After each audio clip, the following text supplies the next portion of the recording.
بسم اللہ الرحمن الرحیم الحمدللہ والصلاة والسلام علی رسول اللہ۔ رمضان المبارک اللہ رب العالمین کا ایک بہت بڑا انعام ہے،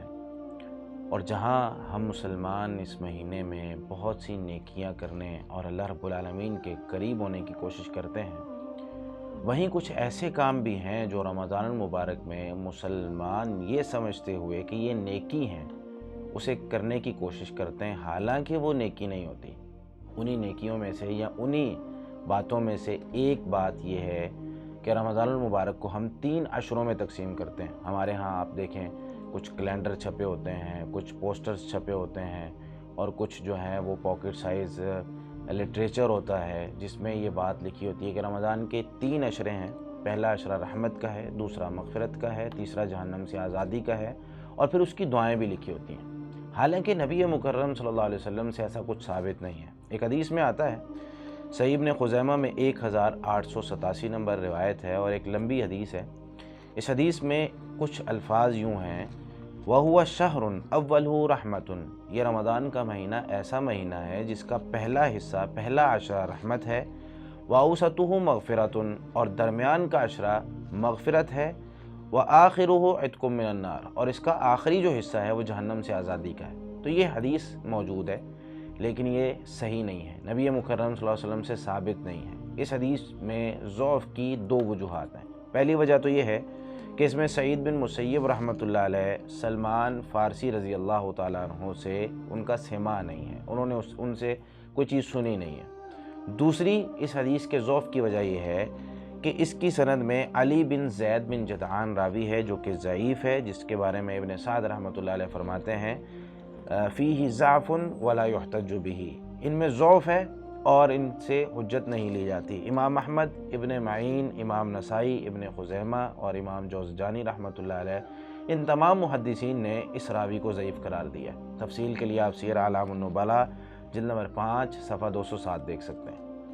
پھر اس کے بعد جب ہم یہ دیکھتے ہیں، اور بلکہ اس کو کئی محدثین نے منکر اور موضوع قرار دیا ہے، یعنی یہ حدیث من گھڑت ہے اور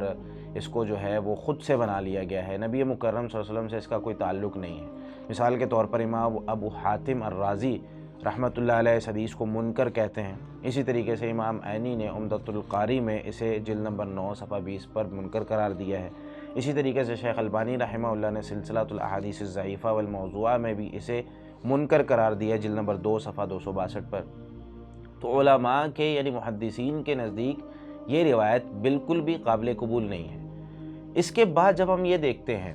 کہ جب ہم رمضان کو تقسیم کر دیتے ہیں، اس کا پہلا حصہ رحمت ہے، یعنی 10 روزے جو ہیں وہ رحمت کے ہوں گے، اس کے بعد جو درمیان والا عشرہ ہوگا وہ مغفرت کا ہوگا، اور پھر آخری عشرہ جہنم سے آزادی کا ہوگا۔ لیکن جب ہم صحیح روایات پڑھتے ہیں تو صحیح روایات میں اس کے برعکس ہمیں ملتا ہے، اور ہمیں یہ ملتا ہے کہ پورا کا پورا رمضان اللہ رب العالمین کی طرف سے وہ رحمت بھی ہے، وہ مغفرت بھی ہے، وہ جہنم سے آزادی بھی ہے۔ اس کے دلائل کیا ہے؟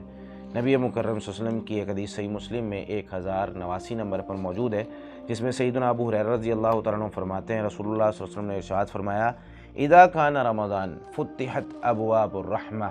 جب رمضان آتا ہے تو رحمت کے تمام دروازے کھول دیے جاتے ہیں۔ تو جب رمضان آتا ہے رحمت کے دروازے کھل جاتے ہیں، اس کا یہ مطلب نہیں کہ صرف پہلے عشرے میں کھلتے ہیں، بلکہ دوسرے اور تیسرے عشرے میں بھی رحمت کے دروازے کھلے ہوتے ہیں، اور رحمت پورے کے پورے مہینے میں ملتی ہے۔ تو اس سے پتہ چلا اس حدیث سے کہ رمضان پورا کا پورا رحمت ہے۔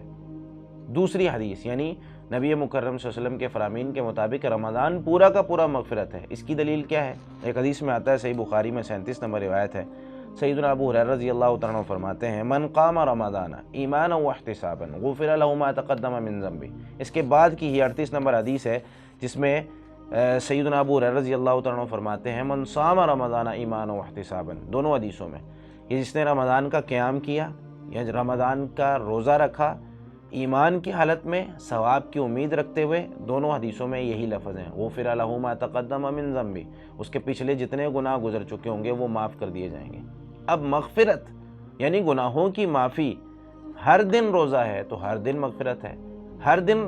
قیام ہے، ہر دن رات کو تراویح پڑھنی ہے تو ہر دن مغفرت ہے۔ تو رمضان کا دوسرا حصہ ہی یا دوسرا عشرہ ہی ہم کہیں کہ مغفرت ہے، باقی پہلا اور آخری حصہ مغفرت نہیں ہے، تو یہ اس حدیث کے بالکل برعکس ہو جائے گا اور اس حدیث کے مفہوم کا ہم انکار کر رہے ہوں گے۔ تیسرا کہ رمضان پورا کا پورا جہنم سے آزادی ہے۔ سنن ابن ماجہ کے اندر روایت موجود ہے 1642، صحیح روایت ہے، جس میں سیدنا ابو ہریرہ رضی اللہ تعالیٰ عنہ نبی مکرم صلی اللہ علیہ وسلم سے روایت کرتے ہوئے فرماتے ہیں اذا کانت اول لیلۃ من رمضان، جب رمضان کی پہلی رات آتی ہے، صفدت الشیاطین، شیاطین کو جکڑ دیا جاتا ہے، جنوں کو جکڑ دیا جاتا ہے، اور جہنم کے سارے دروازے بند کر دیے جاتے ہیں، جنت کے اور رحمت کے سارے دروازے کھول دیے جاتے ہیں۔ اور وہاں آپ صلی اللہ علیہ وسلم نے ارشاد فرمایا وَنَادَى مُنَادٍ، ایک آواز لگانے والا آواز لگاتا ہے، یا باغی الخیر اقبل، اے خیر کو تلاش کرنے والے آگے بڑھ، خیر کو تلاش کر، ابھی تیرے پاس یہ مہینہ ہے، وَيَا بَاغِيَ الشَّرِّ اقصر، اور فرشتہ کہتا ہے اے برائی کرنے والے، گناہ کرنے والے، رک جا، گناہ نہ کر۔ اور آگے کیا لفظ ہیں وَلِلَّهِ عُتَقَاءٌ مِّنَ النَّارِ وَذَلِكَ فِي كُلِّ لَيْلَةٍ، اور اللہ رب العالمین کے لیے ہر رات جہنم سے بہت سارے لوگ آزاد ہوتے ہیں، یعنی اللہ رب العالمین بہت سارے لوگوں کو جہنم سے آزاد کرتے ہیں، اور یہ ہر رات ہوتا ہے، ہر رات، رمضان کی ہر رات یہ کام ہوتا ہے۔ تو جہنم سے آزادی بھی پورا مہینہ، مغفرت بھی پورا مہینہ، رحمت بھی پورا مہینہ، صحیح احادیث اس کی موجود ہیں۔ ہم ایک من گھڑت اور موضوع اور منکر حدیث کو لے کر اپنے معاشرے میں ہم لوگ کرتے تو نیکی کی وجہ سے ہیں، لیکن مجھے امید ہے کہ جب ہمیں یہ بات پتہ چل گئی کہ نبی مکرم صلی اللہ علیہ وسلم سے یہ ثابت نہیں ہے، تو ہم اس طریقے سے اس کو تقسیم نہیں کریں گے، بلکہ پورا مہینہ ہی ہم رحمت کی، اور کچھ لوگ جو ہیں وہ خاص کر کے پھر دعائیں بنا لیتے ہیں کہ جی پہلا عشرہ رحمت کا ہے، اس کی یہ خاص دعا ہے، دوسرا عشرہ مغفرت کا ہے، اس کی یہ خاص دعا ہے، تیسرا حصہ مغفرت جہنم سے آزادی کا ہے، اس کی ایک خاص دعا ہے، تو الگ الگ پھر دعائیں کرتے ہیں۔ جب ہمیں یہ پتہ چل گیا کہ پورا رمضانی رحمت بھی ہے، مغفرت بھی ہے، جہنم سے آزادی بھی ہے، تو ہمیں پورے رمضانی رحمت بھی مانگنی ہے، مغفرت بھی مانگنی ہے، اور جہنم سے آزادی بھی مانگنی ہے۔ اللہ رب العالمین ہمیں سمجھ کر عمل کرنے کی توفیق عطا فرمائے اور بدعات سے ہمیں محفوظ فرمائے، اور اللہ رب العالمین ہمارے تمام روزے، تراویح اور عبادات قبول فرمائے۔ جزاکم اللہ خیرا۔